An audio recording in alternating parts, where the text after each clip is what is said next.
December 11th was supposed to be the day when Britain's government voted on a plan to separate the country from the European Union.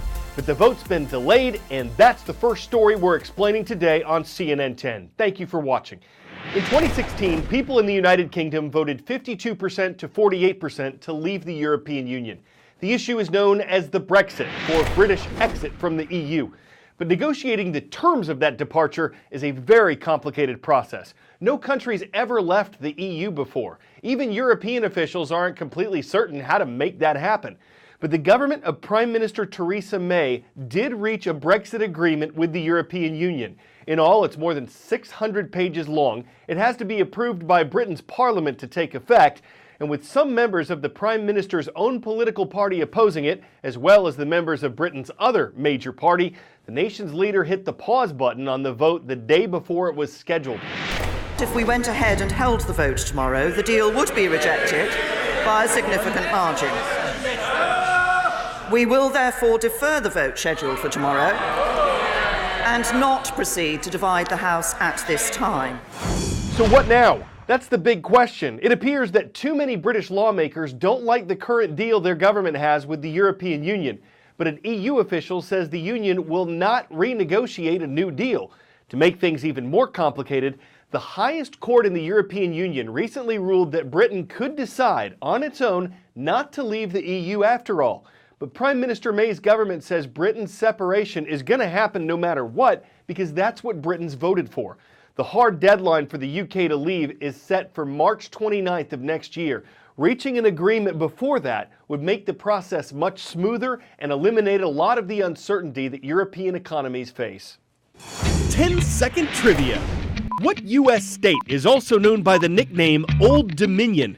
North Carolina, Virginia, Massachusetts, or Kentucky? Old Dominion was purportedly what England's King Charles II called Virginia because of its initial loyalty to England. That's one of the states that have bombarded by snow since last weekend. The National Weather Service says the area around Richmond, Virginia's capital, saw about 9 inches of snowfall, and Virginia's police said there were more than 1,100 car crashes across the state since Sunday morning. But it looks like parts of North Carolina were hit even harder when the powerful winter storm blew through the region. As many as 16 inches of snow were measured in some areas. Others recorded an entire winter's worth of snow in one day, and winter hasn't even officially started yet. Police say more than 670 car crashes were reported as the storm passed over North Carolina. A spokesman for the state's Department of Transportation said he was seriously concerned about every road last night, with ice expected to form as temperatures dropped below freezing. At least 2 deaths were blamed on the storm. Hundreds of thousands of people lost electricity across the Carolinas and Virginia, and thousands of flights were canceled. The Holy Land is our next stop on today's show. Along the Jordan River, which divides the nation of Israel and the West Bank territory from the nation of Jordan, there are several Christian churches where no one has set foot for decades.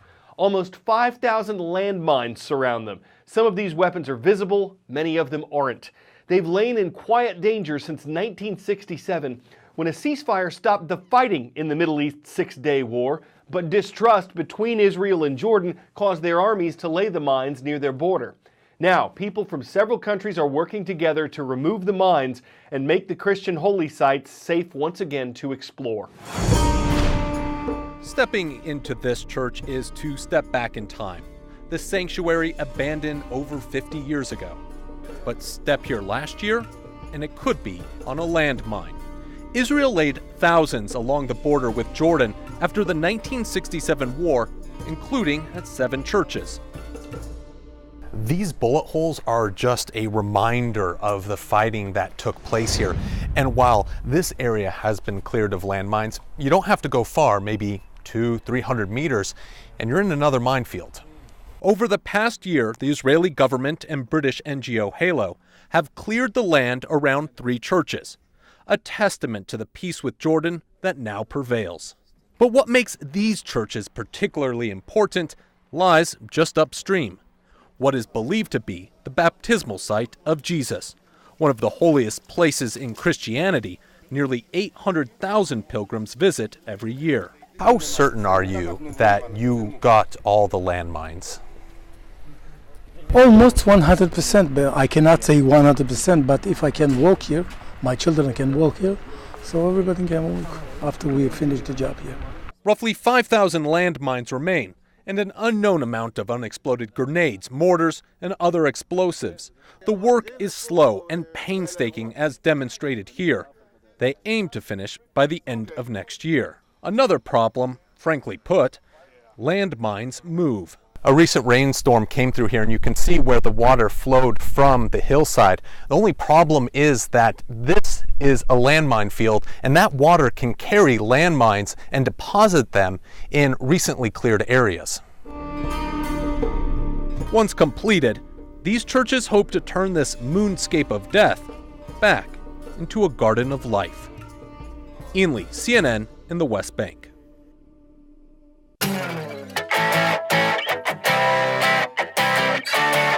A little over a month ago, we told you about a unique-looking mandarin duck that had somehow found its way to New York City's Central Park. These animals are not common in New York or anywhere else in America. And because this one is so easy to spot with his distinctive markings, he's taken on a sort of celebrity status in the city. Jeannie Most explores the impact of fame. He is the duck that all other ducks revolve around, a flaming star, the mandarin duck of Central Park. Ever since he parked himself here about 2 months ago, his celebrity has taken flight. It's beautiful. Out-of-towners flock to see him. Just for the duck, paid $50 to park. New Yorkers can't believe he's real. It looks fake, honestly. Like, am I being punked? Regulars have given him names. Hi, Mandy. Go ahead. Oh, Mandy? Well, I call him Mandy. Others have dubbed him Mandarin Patinkin after the actor. He's also known as the most eligible bachelor in New York. Mandarin ducks are native to East Asia, not North America. He's got 2 leg bands, so he came from somewhere. He belonged to somebody. The going theory is that Mandy escaped from someone's collection of exotic birds, or someone dumped him here. His photo has made it all the way back to China in the People's Daily. He's on T-shirts. He's even inspired imitators like Mandarin Dog. It is the talk of the town. This is almost a Picasso painting. Mandy the Duck is catnip for the quackerazzi. Photographers are always training their lenses on him. I was trying to get some action shots and I got some of it flying. Urban rangers keep an eye on him to make sure onlookers are Respecting the duck. Sure, over the weeks, his reputation has taken a hit. Enchanting mandarin duck in Central Park turned out to be a mallard-nipping jerk. We did see him repeatedly chasing other ducks. I think he looks nasty. He's like attacking them. That's not fair. No, the mandarin's just sitting there doing nothing. A case of mistaken identity, or perhaps Mandy is defending himself from underwater sneak attacks like this one.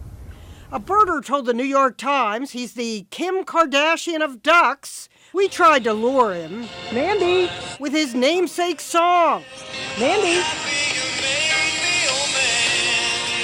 But it drove him back into the pond. Guess he wanted to duck Barry Manilow. Jeannie Most, CNN, New York. Maybe he thinks the whole city's just gone daffy. Maybe he's become a Scrooge with the routine of being watched getting done old. It's easy to see how that could happen, and it's possible he views fame as an affliction and just wants Huey and Dewey to leave him alone. Still, there's no reason for him to be ugly, even if the famed duck lingers. I'm Carl Azus for CNN.